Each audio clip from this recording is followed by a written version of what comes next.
السلام علیکم ورحمۃ اللہ وبرکاتہ۔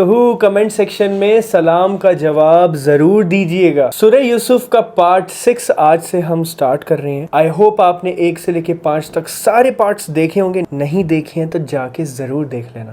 بسم اللہ الرحمن الرحیم۔ شروع کرتے ہیں اللہ کے نام سے جو بہت مہربان ہے۔ والد نے کہا کیا میں اس کے بارے میں تم پر ویسا ہی بھروسہ کروں جیسا اس کے بھائی یوسف کے بارے میں تم پر پہلے کیا تھا؟ خیر، اللہ سب سے بڑھ کر نگہبان ہے اور وہ سب سے بڑھ کر رحم فرمانے والا ہے۔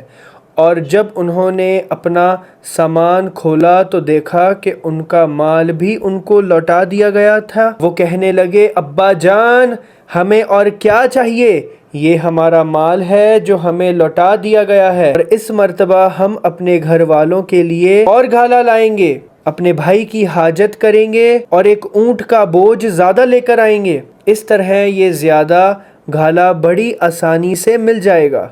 والد نے کہا میں اس بنیامین کو تمہارے ساتھ اس وقت تک ہرگز نہیں بھیجوں گا جب تک تم اللہ کے نام پر مجھ سے یہ عہد نہ کرو کہ اسے ضرور میرے پاس واپس لے کر آؤ گے، الا یہ کہ تم واقعی بے بس ہو جاؤ۔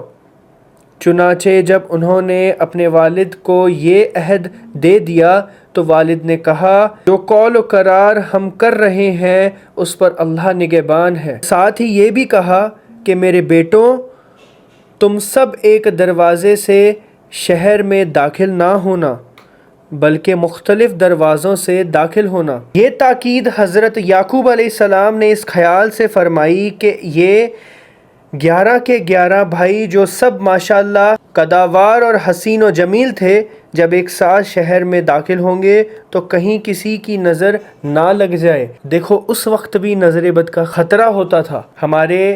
آپ دیکھ لیجئے پیغمبر بھی اپنے بیٹوں کو نظر بد سے بچنے کی تاکید دے رہے ہیں۔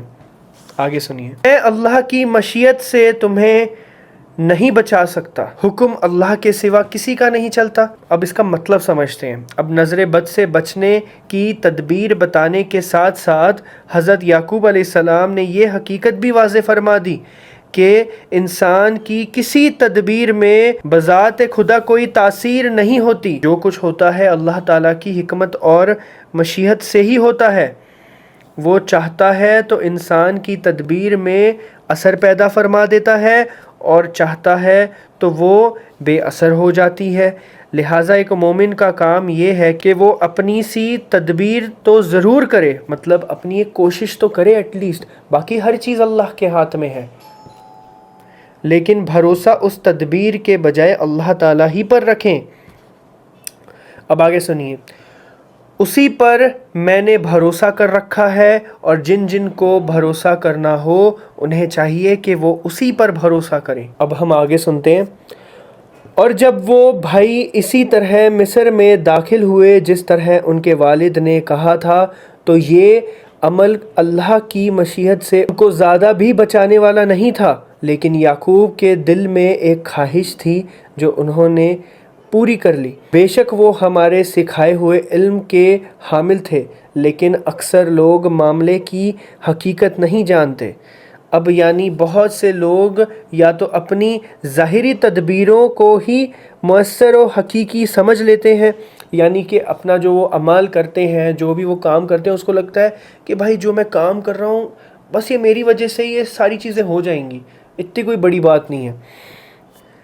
یا ان پر اتنا بھروسہ کر لیتے ہیں کہ انہیں کبھی یہ خیال بھی نہیں آتا کہ جب تک اللہ تعالیٰ کی تدبیروں میں تاثیر پیدا نہ فرمائے ان کا کوئی نتیجہ برآمد نہیں ہو سکتا۔ لیکن حضرت یعقوب علیہ السلام ایسے نہیں تھے۔ انہوں نے جب اپنے صاحبزادوں کو نظر بد سے بچنے کی تدبیر بتائی تو ساتھ ہی یہ بھی کہہ دیا کہ یہ محض ایک تدبیر ہے، لیکن نفع اور نقصان پہنچانے کا اختیار اللہ تعالیٰ کے سوا کسی کو حاصل نہیں ہے۔ اور جب یہ لوگ یوسف کے پاس پہنچے تو انہوں نے اپنے سگے بھائی بنیامین کو اپنے پاس خاص جگہ دی۔